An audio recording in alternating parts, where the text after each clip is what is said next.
interweb. I'm just doing a quick video. I'm about to go film my Surrender at 20 video.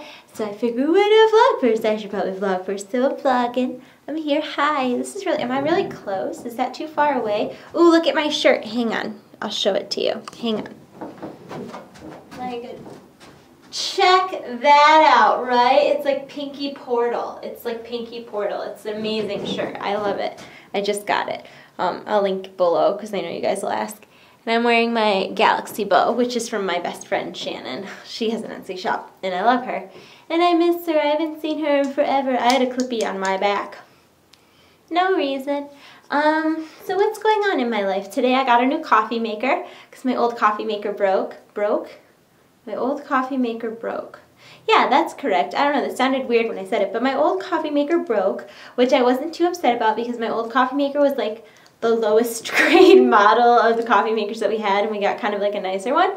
So I was really excited about the upgrade, and we went to Applebee's, and I had I had buffalo chicken and fries and a white peach sangria and some sort of strawberry lemonade thing that was delicious.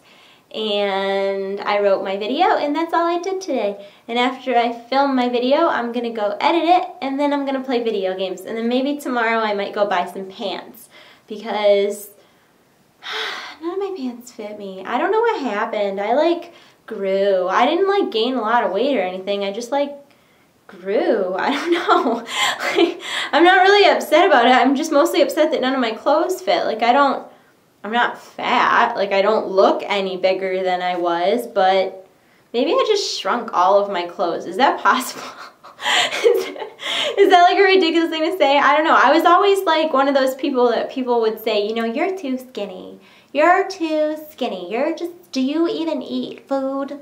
You're so skinny. Eat a cheeseburger. When the truth is, like, I always ate. Like, I never, like, didn't eat. I was always really, really, really, really stressed out. And I think it gave me, like, a really crazy fast metabolism because of how stressed I was. And then, like, the past year or so, I've just been, like, a lot less stressed than I used to be. I mostly just decided to prioritize what I cared about and what I got stressed about. And I figured out that a lot of the things that I was worried about were not really relevant worries. I mean, there's some times in life when you just gotta take your problem and be like, okay, that's future Danielle's problem. And I'm not saying to, like, put things off, but you can't worry about something that might happen. Like, if it's a might or a maybe, that's future self's problem because you don't even know if that's gonna happen, so why are you worrying about it? So I kind of did that, and I don't really worry about things very much anymore. I mean, if it's a relevant worry, I do it. Like, I was worried about the wood on the garage being rotted out, and then Nick fixed it, and now that's not a worry anymore. And now I'm kind of, like, excited and ambitious because I have this really cool idea to, like, relay out my house, which I know sounds like, how could you be excited about that? But we live in, like, a two-family house, but we're the only family that lives here, and we own the whole thing, and we don't really want to be, like, landlords. So we're going to convert our two-family house back into a one-family house. And there's really not a lot involved in that because this was previously a one-family house that was converted into a two-family house. So we're going to redo the upstairs bathroom because it needs like a new floor, which sounds like a lot bigger project than it actually is. But we're going to redo the upstairs bathroom. And, oh, I'm going to yawn. And I'm trying to convince Nick to move our bedroom upstairs into what would be the apartment living room because that's like directly attached to that bathroom, so it'd be kind of like an ensuite. And then the bedroom in the apartment is really small. Like, it would be a very, very small bedroom, but it would be a huge closet. So I want to turn that into like a closet. And then we would have like this little random awkward kitchen area. It wouldn't really be a full kitchen because if by the time we moved up there, the stove and the refrigerator would be taken out, but there'd be like a sink and cupboards. But I don't really mind because we use the cupboards for storage right now, and it's very convenient.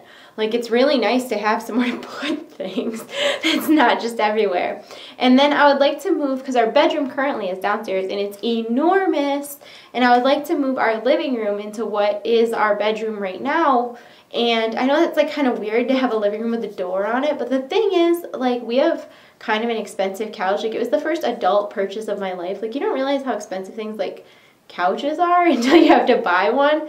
And like, my cats sit on it. And it's not that I don't want my cats on the furniture, but like, it was a really expensive couch to have the cats like getting their claws on it and their hair, and Ninja has upper respiratory, so like I have to like upholstery clean it all the time because he sneezes on it, which sounds really gross, but it's the truth. I'm not going to get rid of or put my cat to sleep because he has a chronic disease. I just have to clean up after him because there's nothing the vet can do. It's like cat herpes, which sounds like gross and crazy. I don't know how we got onto cat herpes, but cat herpes is a thing, and it actually affects a lot of cats. It's not as contagious as you would think it would be, though. It's usually in cats that were previously outdoor cats, and then you bring them inside, and it's because of like the virus that they picked up, obviously, but then like being kind of in like more stuffy air as opposed to open air will cause it to flare up. But I live in the city, so my cat can't go outside, and clearly because we found him as a stray, he doesn't know how to get back home once he goes outside. So I don't know. I'm not really the bad guy keeping him inside, and I've spent thousands of dollars at the vet, and the best thing we can do is give him allergy medicine when he flares up really bad, and that's about it. I mean, like I said, I'm not going to like get rid of my cat or put him to sleep because he sneezes, because he's not suffering. He's not sick. He just is a sneezy old man cat. So anyways, I don't want him sneezing on my couch. So I'd love to have a living room with like a door that we could keep nice, you know, that like, because we could take the closet out and make a cool like accent wall, and then like, it's actually, our bedroom is bigger than the current living room, and the current living room is laid out really dumb. Like there's doors on every wall, so there's not a lot of options. But then we could make the current living room into kind of like a sitting area where there was just chairs, and we could throw blankets over the chairs, and then it wouldn't matter if the cat slept on them because we could just throw the blankets in the washer. But like our couch right now is huge. It's one of those like giant sectional L shapes with like a ottoman, and it's like, you would need like 6 king-size sheets to cover it, and it's not practical set up the way I have the hiccups, set up the way it is now. So I have all these grand plans to like move my house around, and I talked to Nick's mom, and I think she's gonna, I think sooner rather than later, we're gonna start painting. And this all got kick-started, all these ideas, was because I went to my friend Megan's house, and she lives in seriously the cutest apartment ever. I love her apartment. Like, it's so much nicer than any apartment I ever lived in when I lived in apartments. But she like painted all the walls in her apartment already, and that's crazy because like, I've never painted anywhere that I've lived. We lived with Nick's mom for a little while, and I painted those walls. When we first moved in, I painted those walls because they were wood panel, and I was like, there's no way that this is flying in my house. But other than that, like, we moved in here and we haven't painted anything. And the funny part is that I hate all the paint in this house. Like, it's either white or like butterscotch mustard yellow. And I wish I was kidding, but the kitchen is mustard yellow. This is the clip that was on my shirt. The kitchen is mustard yellow. The dining room is half wallpaper, half mustard yellow. The office is half white, half mustard yellow. And our bedroom is like sponge painted mustard yellow, but they like gave up halfway through. Oh, and this is another stupid thing about our house. This is a DIY home rant, I guess. I don't know. Like, I guess in the 70s, people thought it was a good idea to put drop ceilings in to like save money on energy. So in just 2 rooms of our house, which our house was built in the early 1900s, so it's got a lot of like old world charm to it, except that the living room and 1 bedroom out of this whole house. Now mind you, our house currently has, if you were to count it as a 1 family instead of a 2 family, it would have 4 bedrooms upstairs. So it would be 5 bedrooms and 2 bathrooms. And then randomly 2 of the rooms have drop ceilings. And it's so frustrating because above the drop ceilings are like 10-foot ceilings with molding, and it's painted and it's finished, and it's just like, why would you spend that money to like, and my dad said it was because it saved money on heating, but it doesn't make any sense to me because it's on the 1st floor, and there's a 2nd floor in our house. Like, it's 2 stories. You're like, how are you saving any money? Like, wouldn't you want the heat to rise? Like, so that you don't have to force it upstairs? Like, this blows my mind. I don't understand. You just spent all that money to put a drop ceiling in to kind of like decrease the value of your home. So we're going to take the drop ceilings out, and I kind of like have recently just been like, wow, we got to get this stuff done. We've lived here for 8 months and we haven't really done anything. And Nick looks at it the opposite way. Nick is so cute. He's like, we have our whole lives. We have our whole lives. And I'm like, let's do it now. So I'm working on getting, I owe the government a little bit more money. As you guys know, being an adult kind of sucks, and I had a pretty large tax bill this year, which I've already taken precautions and stuff for next year so that this won't happen next year.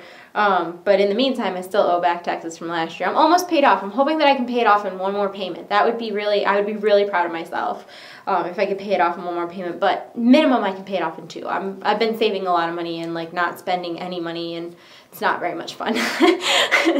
But such is being an adult. So as soon as my taxes are paid off, I'm gonna get like serious about home improvement and just silly little things. I'm excited because Nick said he's going to do the bathroom next, and that's like one step closer to my dream home layout that Nick is so not, he's not for it at all. He's like, I don't want the bedroom upstairs. And I'm like, please, please let us have the bedroom upstairs. Oh, it's not even like an argument. It's not like that at all. We're just dorky. Like, I have this vision in my head, and like, I know I'll totally end up getting my way because I'm persistent. And Nick really doesn't care, but I'm not looking forward to painting. It's funny, of all the things that we have to do, like ripping out the drop ceilings and tearing up the bathroom floor and putting a new floor down and all the things we have to do, like the thing I'm least looking forward to is the painting. I hate painting. Your arms get all tired from rolling them, and well, you don't roll your arms, you roll the rollers. Hi, this vlog went off in a really strange direction, but I hope you enjoyed my home renovation plans. Oh my god, Nick's mom was making fun of me today because she stays with us all the time because she lives in Pennsylvania and we live in New York, so she comes up and visits us like once a month or so. And we went out to dinner and she was making fun of me because I'm like 80 years old on the inside. Like, I am the type of person that's literally like, get off my lawn, kids. We were like walking, we were like driving down the road, and there were these 2 girls, young, oh my god, they were babies. They were like 12 or 13, and they were wearing like no clothes. Like, they were wearing like little bitty hoochie mama shorts and then like sports bras, and then they had like button-up plaid shirts that they had unbuttoned completely and tied up so that their whole midriff was out, and they had cleavage all over, which is crazy because when I was 12 I totally did not have cleavage. But I was just like, oh my god, where are their parents? And then I had the realization, I'm like, oh my god, they probably left the house with their shirts buttoned up. And if you're like of that age, I need to tell you, like, you know who's looking at you? Pedophiles. Like, cover yourself up, because like, you're not attracting the right people that way at all. Like, I promise you, like, you have to be respectable so that you can attract doctors and lawyers and men of class. Like, you're not doing yourselves any favors at age 13 walking around with your stuff all hanging out, because I just promise you, like, this is real talk right now. You gotta remember, like, you're the lady. You make the rules. You really do. Like, as a girl, you have a lot of power, and you give up a lot of your power. And I'm not saying don't dress the way you want, but if you're 18 or older, that's fine. But when you're still like a minor, like you, the people that are probably looking at you are creepy. Because you have to think, you're walking down the road, like, it's cars driving. And if you're not old enough to drive a car, that, I care about you. And I don't want people looking at you that way, because it's not, I promise you, it's not good. So just keep it in until you're 18. I mean, I don't know if I'm accurately getting my point across. Ladies, just remember, you have a lot of power. That's all I'm saying. And then I saw this little kid on a bike with a Nerf gun, like doing drive-by Nerf gun shootings on his Huffy. And I was just like, my parents would have never, like, what is going on right now? I'm not a very good people watcher. I just, like, especially kids, it's not really, and it's not that I don't like kids, it's that I don't like parents. Like, it's not even like I really don't dislike children if they're well behaved. The problem is that a lot of people have kids and they're, like, not ready to take care of them, and then they're little crazy hoodlums. Get off my lawn. And I guess I was held to a different standard of behavior when I was a kid. I've been like this since I was like 4. I was like that 4-year-old who was looking at everybody else around me like, what are you doing? Color in the lines. So I don't know the attitude that this vlog is coming across. I hope you guys know this is all very lighthearted and I'm not hating on anyone. I'm just suggesting that you behave and treat yourself with respect. That's all. That's all. I gotta go though. I have to go film my video. I've wasted enough of your time on my home improvement and parental judgment. I hope you guys are having a great day. I feel ridiculous for just about everything I just said, so I hope you guys don't think I'm too ridiculous. I love you so much. You're in my heart, so see you soon. Bye. Bye. Get off my lawn.